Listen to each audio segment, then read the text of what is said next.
Bismillahirrahmanirrahim. Assalamualaikum warahmatullahi wabarakatuh.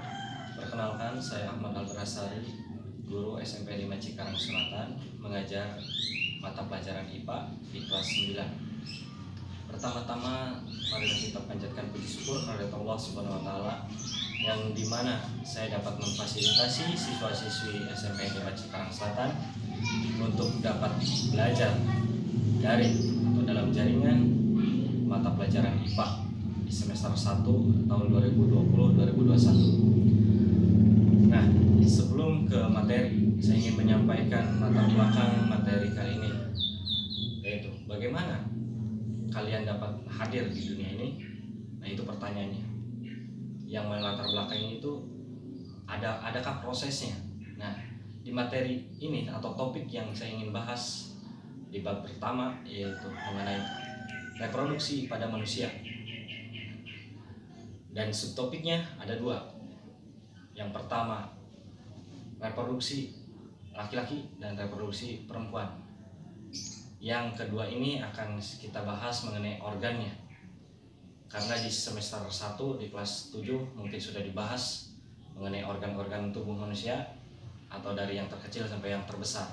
Nah, di kelas 9 ini kita akan bahas lebih dalam lagi mengenai bagian-bagian organ pada sistem reproduksi manusia.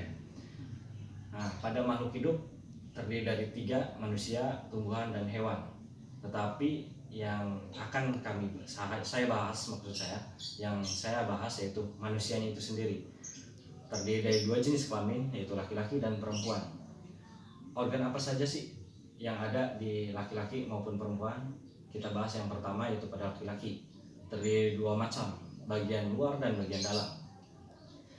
Pada bagian luar yaitu terdiri dari penis dan skrotum, dan pada bagian dalam yang terdiri dari saluran sperma, testis, dan kelenjar reproduksi. Pada saluran sperma itu sendiri terdiri dari epididymis, vas deferens, dan uretra. Dan untuk kelenjar reproduksinya yang terdiri dari vesicula seminalis, kelenjar prostat, dan kelenjar Chopper. Lanjut ke organ reproduksi pada perempuan. Yang pertama, bagian luar yang terdiri dari vulva dan labium. Dan pada bagian dalam terdiri dari ovarium, saluran kelamin yang terdiri dari tuba falopi, uterus, dan yang terakhir yaitu vagina. Nah, apa yang membedakan dari organ bagian luar dan organ bagian dalam? Sangat simpel, yaitu bagian luar yaitu terlihat atau nampak oleh kita, yang bagian dalam yaitu tidak nampak oleh kita. Nah, jauh daripada itu semua, kalian sudah tahu tidak pengertian dari reproduksi itu sendiri atau tujuannya adanya materi ini? Itu seharusnya kalian sudah belajar pengertian itu sebelum semester ini diadakan atau ada.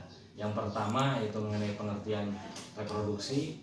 Pengertian reproduksi itu simpel, beregenerasi atau menghasilkan generasi baru, spesies baru. Pada manusia itu yaitu terlahirnya seorang anak, menghasilkan lagi anak keturunan. Dan untuk tujuannya adanya materi ini atau adanya reproduksi makhluk hidup itu sendiri, yaitu mempertahankan atau melestarikan. Bagaimana sih manusia itu sendiri tidak punah?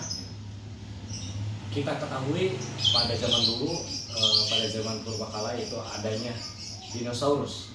Ketika reproduksi atau kehancuran di bumi ini, maka tidak ada reproduksi generasi baru sehingga punah dinosaurus.